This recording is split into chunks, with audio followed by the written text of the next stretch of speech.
Assalamualaikum warahmatullahi wabarakatuh. Perkenalkan, nama saya Komarudin Ramadan, NPM 136, Hukum Internasional kelas C, akan mempresentasikan tentang sejarah dan ruang lingkup suatu negara dan bentuk-bentuk negara.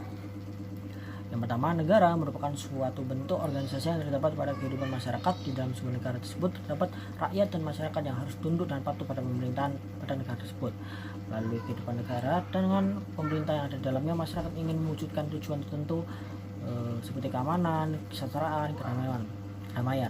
Asal muasal negara terbagi menjadi dua, yaitu primer dan sekunder. Secara primer, negara terbentuk dari cara bertahap, yaitu dimulai dari masyarakat yang sederhana lalu meningkat ke tahap yang lebih maju dan tidak dikaitkan dengan negara sebelumnya. Sedangkan sekunder merupakan kebalikannya. Dari teori sekunder tersebut dibagi atas dua macam pendekatan, yaitu pendekatan faktual dan teoritis. Yang dimaksud dengan faktual adalah yang didasarkan pada kenyataan-kenyataan di dunia nyata. Lalu pendekatan teoritisnya adalah membuat dugaan-dugaan berdasarkan kerangka pemikiran logis atau falsafah. Ada berbagai macam pandangan teoris, yaitu ketuhanan, teori kekuasaan, perjanjian, hukum alam, organis, dan teori garis keturunan. Bentuk negara merupakan suatu sistem pemerintah yang dijalankan oleh sebuah organisasi yang berada di wilayah khusus dan memiliki pemerintahan yang berdaulat untuk mencapai tujuan negara. Pada era Yunani kuno terdapat tiga pokok, yaitu monarki, oligarki, dan demokrasi. Menurut Plato, terdapat 5 macam bentuk negara, yaitu aristokrasi, demokrasi, oligarki, demokrasi, dan tirani. Lalu pada abad pertengahan, bentuk dari suatu negara hanya dapat 2 saja, yaitu kerajaan republik dan kerajaan. Cara membedakan kedua hal tersebut adalah dengan cara pemilihan pelantikan kepala negaranya. Selanjutnya, pada masa modern sekarang, menurut teori sekarang yang terpenting adalah sistem kesatuan dan negara federasi. Dalam negara kesatuan, pemerintah pusat yang mengatur semua daerahnya, sedangkan di federasi merupakan gabungan dari beberapa negara bagian dari sebuah negara serikat, dan negara bagian tersebut bagi kekuasaannya yang disebut dengan istilah limitatif. Terima kasih. Seperti yang telah kita ketahui bahwa aturan hukum merupakan norma ataupun sanksi yang dibuat untuk mengatur tingkah laku masyarakat dalam suatu negara. Hal ini dilakukan untuk menjaga ketertiban, keadilan, dan mencegah dari kekacauan. Dengan demikian, hukum berperan sangat penting untuk mencegah terjadinya perilaku warga negara yang menyimpang dalam kehidupan bermasyarakat dan bernegara. Aturan hukum sendiri tidak melihat golongan, suku, maupun ras. Aturan hukum dibagi menjadi dua, yaitu aturan hukum yang memaksa dan aturan hukum yang mengatur.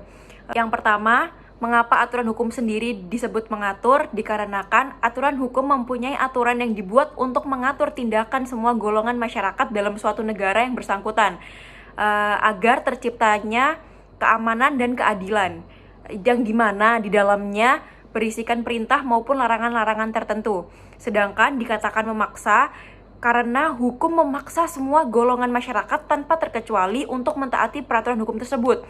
Dan dikatakan memaksa karena jika seseorang melanggar aturan hukum, maka orang tersebut dipaksa untuk mengikuti sanksi-sanksi yang sesuai dengan undang-undang dan pasal-pasal yang telah berlaku dalam negara-negara tersebut.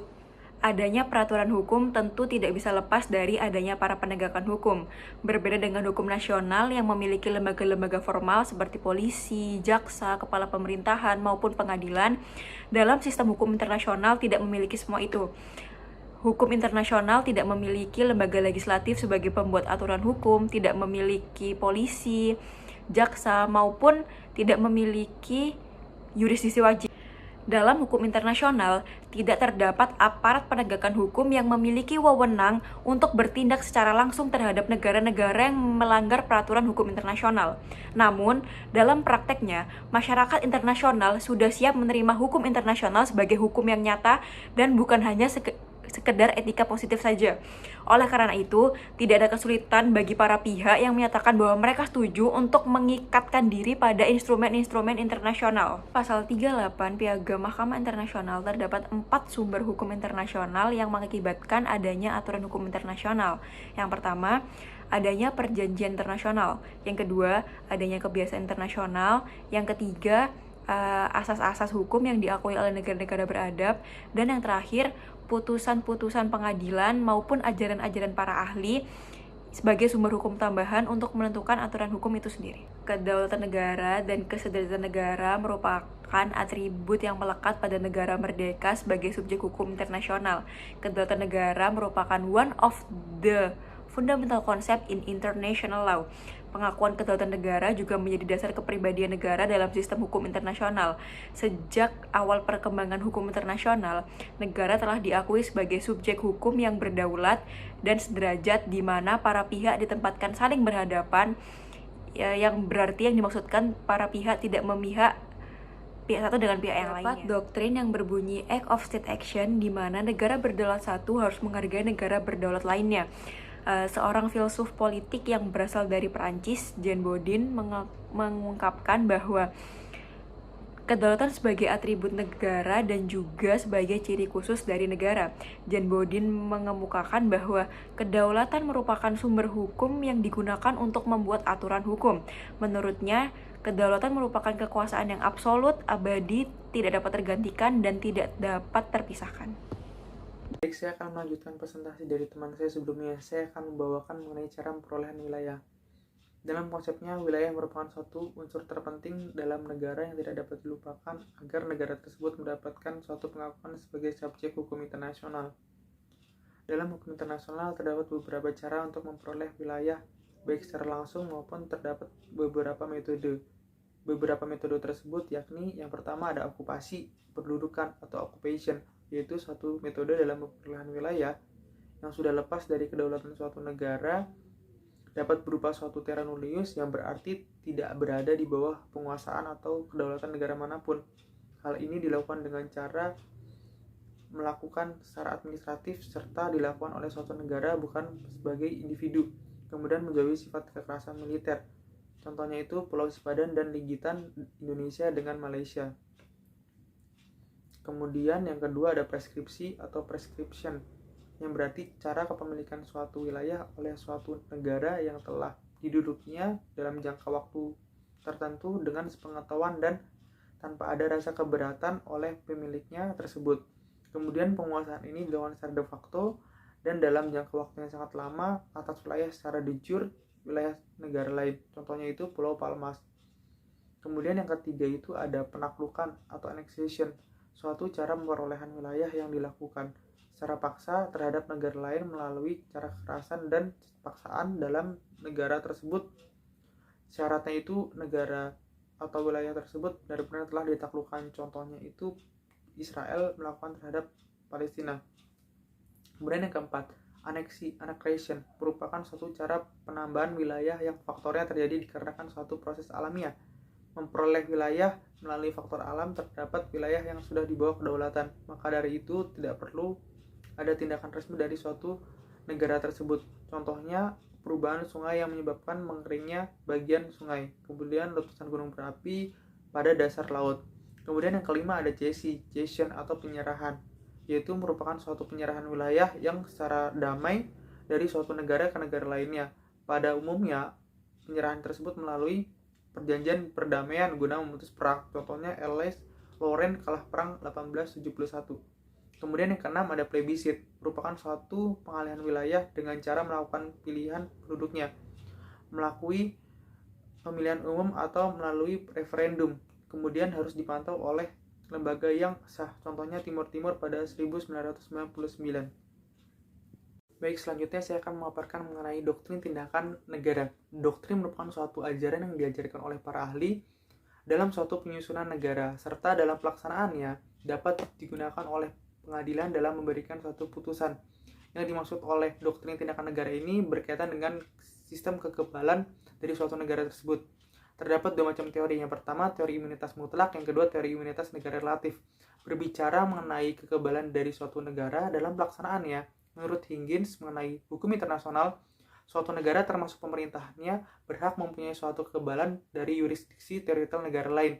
Pada negara-negara tertentu seperti Inggris dan Amerika Serikat, doktrin tindakan negara ini sudah dilakukan oleh para hakim-hakimnya, yang mana apabila terjadi suatu peristiwa berasal dari suatu negara beradab, yang pemerintahnya sudah mengakui mengenai hal tersebut, maka dapat dinyatakan bahwa tidak ada suatu wewenang untuk melaksanakan suatu pengujian perbuatan tersebut oleh hakim. Dalam segi doktrin, tindakan negara yang dikenal imunitas kedua menyatakan mengenai tindakan yang dilakukan oleh suatu negara dalam pelaksanaannya akan dianggap sebagai suatu tindakan yang tidak melebihi batas wajar yang dilakukan dalam yurisdiksinya. Dengan melalui suatu kekuasaan yang dipegang oleh negara itu dapat mengakibatkan perbaikan atas perbuatan yang sudah dilakukan. Negara-negara lain diharapkan untuk saling menghormati dalam suatu kemerdekaan negaranya. Kemudian serta pengendalian dari luar negara yang sedang mengalami sebuah permasalahan tidak diizinkan untuk mencampuri permasalahan tersebut.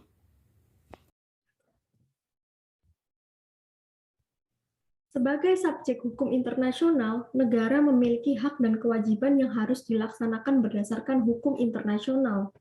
Selain itu, sebagai subjek hukum internasional, negara memiliki legal capacity yang mencakup kapasitas untuk membentuk perjanjian internasional, serta kapasitas untuk mempertahankan haknya, dan juga kapasitas untuk mengajukan klaim. Negara memiliki hak untuk menentukan nasibnya sendiri, dan hak ini terkait dengan hak atas kemerdekaan.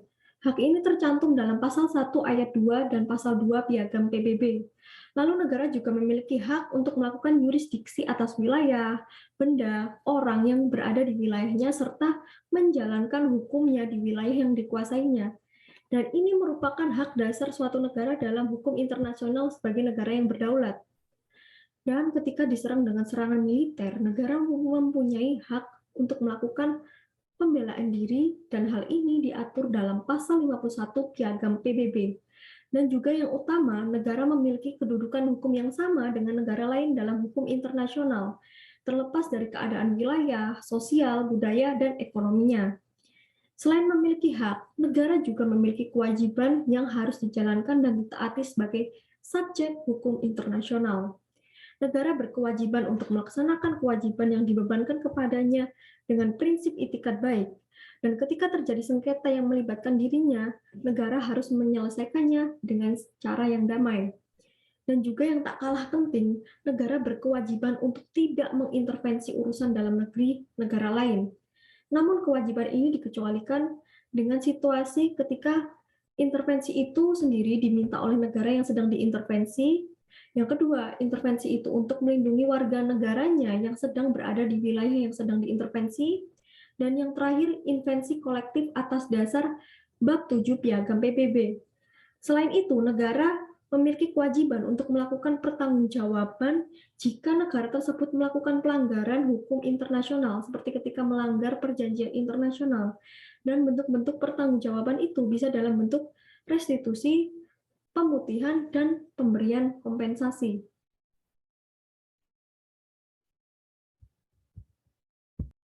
Assalamualaikum warahmatullahi wabarakatuh.